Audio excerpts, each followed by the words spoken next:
Hola, hoy nos encontramos con el director de un documental independiente que nos abre las puertas al mundo del doblaje. Tenemos aquí al director Vladimir Palacios. Buenos días. ¿Qué tal? Buen día. Sí. Gracias por la invitación. Cuéntenos, mucha gente ha querido saber qué fue lo que le motivó a contar la historia desde su perspectiva como sudamericano. Claro, justo. Creo que esta constante pregunta que tenemos en la cabeza de quiénes son esas voces, ¿no? O sea, llega un momento en la etapa de nuestras vidas donde ya los vemos, ¿no? Por una convención, por algo en YouTube, por alguna entrevista, y ya les damos rostro, ya les damos pues cómo son realmente, ¿no? Y desde ahí yo dije, no, pues son personas que de alguna manera pues van a una cabina, actúan o hacen una reinterpretación al español, y ahí nace esta interrogante, ¿no? Y desde niño y después en la adolescencia ver sus rostros hizo que haga, o sea, realmente esta idea, ¿y qué tal si hago un documental sobre esto? ¿Qué tal si hago una película sobre esto, ¿no? Y desde ahí, desde esta gran interrogante, ¿quiénes son ellos? Entonces, podríamos decir que nació de una experiencia personal de su infancia, más o menos. ¿Nos podría contar un poco sobre su anécdota? Pues sí, yo creo que fue muy puntualmente en el tiempo que comencé a ir a las convenciones. Tal vez 14, 15 años, cuando llegó un pool de actores, puntualmente los de Dragon Ball Z, y verlos por primera vez, y ver sus rostros por primera vez, fue lo que me impactó, ¿no? De ver a Mario Castañeda, que es Goku, Bruce Willis, Jim Carrey, René García, que es Vegeta, Keanu Reeves, Gerardo Reyero, ¿no? Que es Liam Neeson, que es Freezer, y verlos ahí y decir, pero ¿cómo, no? Siempre es pues la imaginación, ¿no? Uno nunca piensa que ellos son personas, ¿no? Y de hecho es un leitmotiv que hay constantemente en la película, que ellos tampoco sabían que eso era así, ¿no? Entonces es muy interesante porque todos pasamos por esa inocencia, no solo uno que pues no conoce de cerca la carrera, sino ellos mismos cuando como actores y actrices fueron a buscar trabajo, se dieron cuenta que existe esta especialidad, ¿no? ¿En qué momento se podría decir que usted decidió que a través de esa experiencia usted quería convertirlo en un documental? Pasó mucho tiempo porque el tema fue de que, bueno, eso eran 14, 15 años. Yo cuando decidí hacer el documental yo tenía 30 años, ¿no? Son 15 años de diferencia. Fue más bien a manera personal y ya como profesional.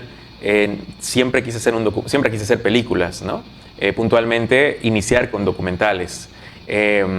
Y cuando estaba en México, porque viajé a México pues a seguir estudiando tanto cine como actuación, ahí fue que dije, ya que estoy acá y los tengo cerca de alguna manera, porque no es que los conocía y no tenía ningún contacto con ellos, pues voy a hacer esta película, ¿no? Y ahí nació. Y también digo que fue un poquito la inocencia, las ganas y un poquito de ignorancia de todo el proceso que se venía, ¿no? ¿Sintió que desde el inicio podría ser visto desde la perspectiva, desde lo sonoro, solamente aplicándose a la voz detrás de estos personajes? Pues se podría decir más bien desde la reinterpretación al español, ¿no? Porque recordemos que son actores y actrices que vienen a reinterpretar un personaje ya hecho comúnmente pues en inglés o en portugués o en el de anime en japonés, ¿no? Y es muy interesante ver esa parte. Sí, se podría decir que es sonoro, claramente, pero lo sonoro da pues voz y la voz interpretada, y eso me llevó también a este camino, ¿no? A esta búsqueda. Claro, hay muchos momentos en los que nosotros como niños simplemente veíamos los personajes, pero más no sabíamos quiénes estaban detrás de esos personajes y creíamos inocentemente que esos personajes les pertenecía a tal voz. Y ahora como adultos ya tenemos como esa conciencia. Claro que sí. Claro, ha tenido una trayectoria en animación en 2D, perdón, en motion graphics. Me gustaría también saber qué tal fue esa primera experiencia como director. Bueno, hay dos respuestas para esa, ¿no? O sea, debo admitir que hubo un momento en el proceso, y ya lo he visto con más directores y directoras, que se vuelve pesado, ¿no? En algún momento, porque uno tiene la ilusión de que todo va a fluir, y más si es un trabajo totalmente independiente, pues comienzan a haber ahora sí que baches en el camino. Pero ahí es el temple de cada director o directora en su ópera prima, en este caso, ¿no? De seguir y decir, bueno, ¿qué hago para solucionar este tropiezo? ¿Qué hago para mejorar esta situación?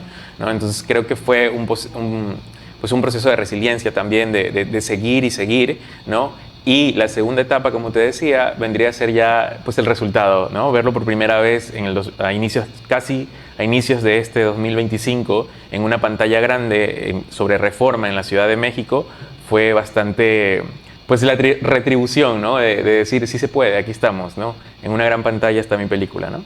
Sí, fue un poco dificultoso Sí, totalmente. para usted, sí, se entiende bastante. ¿Cómo podría usted marcar una diferencia entre pasar de formar parte del proceso creativo de los proyectos a liderarlos? Fue mucha responsabilidad, o más responsabilidad en todo caso. Claro, o sea, hay que entender también que eso es el empuje de alguna u otra manera para seguir, ¿no? Saber de que ya no hay una responsabilidad solo conmigo y con la historia que quiero contar, sino también con el equipo de trabajo, porque a pesar de que es un documental independiente, de guerrilla, que tiene que el equipo son pocas personas, no dejan de ser 5, 6, 7 personas que en el trayecto van ayudando, ¿no?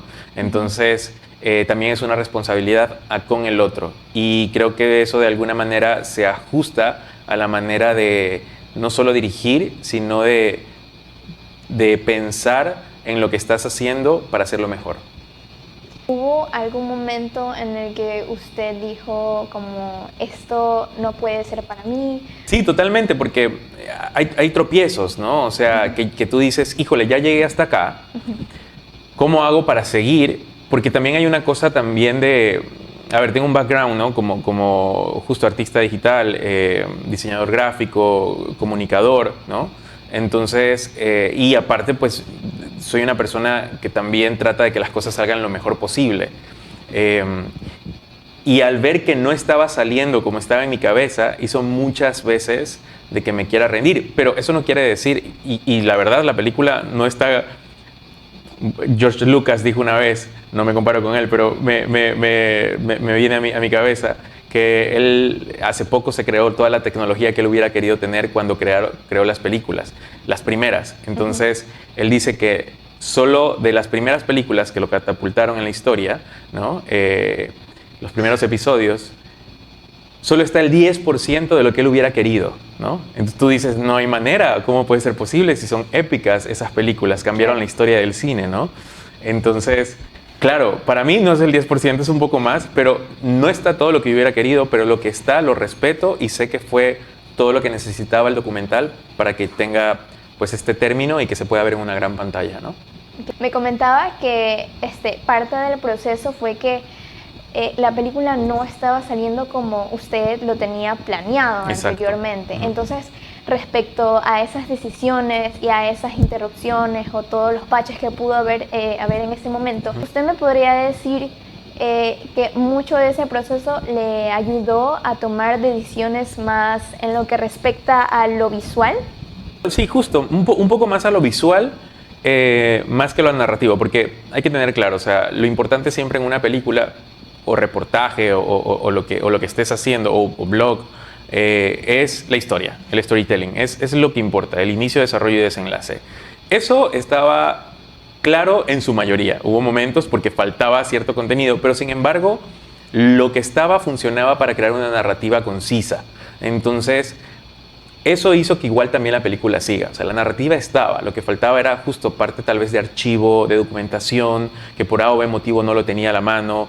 Entonces eso hizo de alguna manera, se unió con la parte pues, creativa. Bueno, igual todo el trabajo es creativo, pero decir qué solucionamos y que no se vea como una solución, sino que se vea como parte de la narrativa. Y eso fue interesante también. Me comentaba que también utilizó archivos, parte de la historia del doblaje. ¿Fue complicado conseguir esos archivos? 100%. 100% porque el documental no es una información más que vas a encontrar en el internet de cuando a los actores y actrices les hacen una entrevista, ¿cómo llegó a Goku? ¿Y cómo se siente por ser Goku? ¿Y se acuerda de este capítulo? No, no va por ahí. Voz Viajante es el viaje de cada uno de ellos con mi viaje, ¿no? Por así decirlo. Entonces, el viaje de ellos es personal. Y claro, al ser personal, se necesita un material archivo más personal, ¿no? Y pues, eso fue complejo, sobre todo por las agendas ocupadas de ellos, ¿no? Pero paulatinamente me fueron dando información que al día de hoy se lo sigo agradeciendo a todos ellos y todas ellas, que hizo que el material archivo llegue y pues sea parte de la película. ¿Cómo pudo tener esa primera interacción con la primera actriz de doblaje con la que pudo tener ese contacto? Claro, Anabel Méndez, que yo la llamo mi madrina, otra vez saludos siempre. Anabel Méndez es una actriz increíble de teatro, doblaje, cine y televisión. Es la voz de Milhouse, es la voz de Viola Davis, es la voz de los hermanos, de los mellizos o de Ron en Harry Potter, y puedo seguir, ¿no? Fue la voz de la primera serie de La Mujer Araña en Cartoon, y pues es una persona maravillosa, no solo talentosa, sino maravillosa. Y al ver que llegué con uno de sonido y otro de foto a un espacio y armar pues ese set que siempre armábamos corriendo, ¿no? Porque los tiempos de ellos son limitados, ella vio en mí las ganas de crear algo, ¿no? Entonces ella fue de poco en poco que les fue comunicando. Ella me dijo: ¿a quién necesitas en tu documental? Y yo le dije: a él, a ella, a él, a ella, ¿no? Y fue ella que me ayudó a crear esta bolita que se fue haciendo más grande para tener el pool de actores y actrices que al día de hoy pues son parte de la película.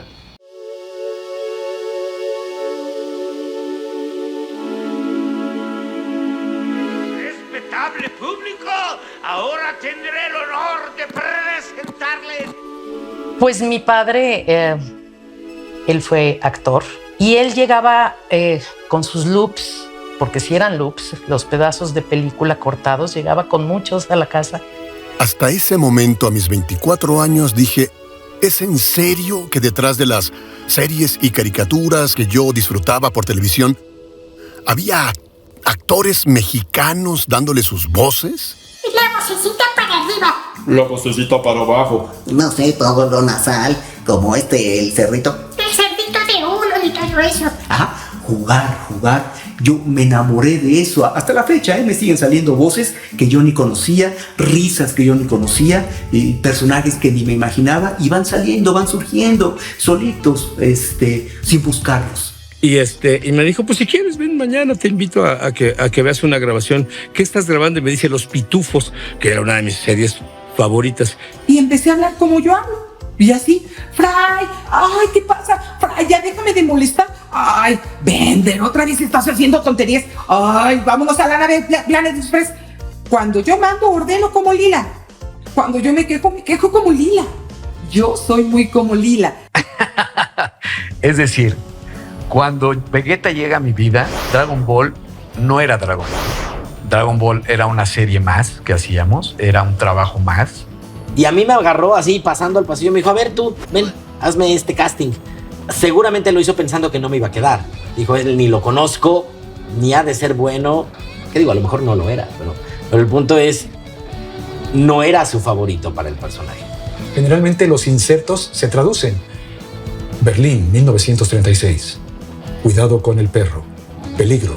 Radiación, ¿no? Y aquí era Dragon Ball. Me dijo: no, lo dices así, tal cual. Entonces, como título, ¿no? Entonces tiene Dragon Ball. Y fue como yo me enteré de que había una caricatura que se llamaba Dragon Ball.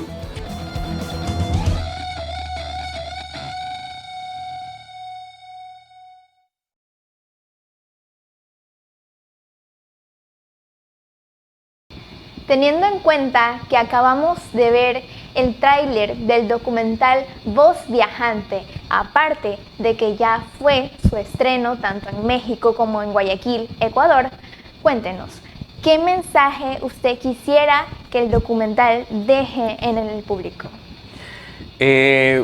Varios. El documental siempre digo que tiene tiene como, yo le llamo la Triforce, ¿no? O sea, para no queríamos perdernos del enfoque, ¿no? Y era educativo, que entretenga y que se inspire. Y yo, sin duda alguna, quiero que sea, pues nada, que las personas que terminen de ver el documental salgan básicamente educadas, pero también inspiradas de alguna manera, ¿no? Porque se cuentan historias desde estos actores y actrices desde la manera más personal, ¿no? Entonces vemos historias muy loables de cómo siguieron sus sueños, ¿no? Entonces, básicamente eso, que salgan, aprendí algo nuevo y aparte salgo inspirado o inspirada. ¿Usted podría sentir que el mensaje que usted ha planteado ha llegado al público tal y cual como usted lo esperaba? Sí, porque me lo hicieron saber ese día en la sala de cine el sábado pasado. Entonces, tanto de manera personal como de personas que fueron por medio del festival o por medio, Mario Castañeda también compartió pues la información que yo pasé invitando al público presente de Guayaquil, y pues llegó gente que es las personas que van a las convenciones, y pues se me acercaron varias personas y pues me dijeron literal eso, ¿no? Me agradecieron por contar esta historia desde una manera más personal, ¿no? Desde un punto más personal. Claro, porque esos son los personajes que nos han marcado durante toda nuestra infancia. Entonces, ¿nos podría contar tal vez alguna anécdota que lo haya marcado de esas personas a las cuales les ha llegado su mensaje, que lo ha conmovido? Pues mira, cuando estaba haciendo las entrevistas, todo era un corre-corre, como yo le digo. Pero hubo momentos muy específicos de las historias de ellos que llaman mucho la atención, ¿no? Entonces, te puedo decir que son muchos, pero ahorita se me viene a la mente Anabel Méndez, en ese momento que recuerda al padre, ¿no? Hay un pequeño silencio o una calma, ¿no? Donde ella conmemora al padre en ese instante, ¿no? Y desde ahí ella cuenta la historia que tiene con el padre, ¿no? Que fue uno de los primeros y grandes actores de doblaje en la historia del doblaje mexicano y de latinoamericano, ¿no?